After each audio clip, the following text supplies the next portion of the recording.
This fat driver just looked back when he was driving. The cars in front of him disappeared. At first, the man didn't care, but what happened next was even more bizarre. As the bus slowly drove out of the tunnel, there wasn't a single car on the road, not even at the toll booths. The driver slowly made his way to the center of town. He finally realized something was wrong. The streets were once bustling with activity. Now it's like a dead city. But what's even more terrifying, every passenger's cell phone has a full signal, but they can't send messages. They couldn't even call the police. This also put everyone in a panic, and the man with the eyes had a wild guess. No one else has disappeared.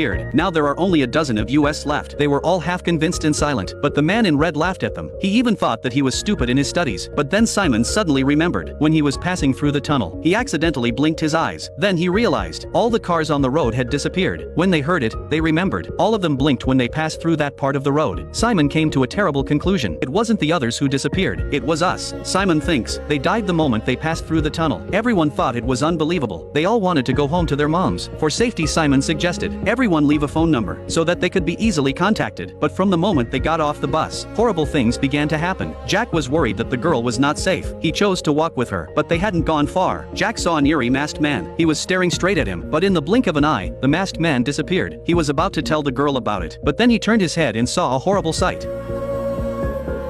Oh my God, did he really see a ghost? Thinking of his girlfriend's safety, he rushed there, but on the other side, 4 college students arrived at the dormitory. One of them is pale and convulsing, but they couldn't make a call. The 3 of them had to go downstairs to seek help. When they came out, they found there was no one in the school. They had to go back to the dormitory, but they were shocked to see the roommate, who was just fine, was now in a burnt state. They were so scared that they ran out of the room, but the worst was just beginning.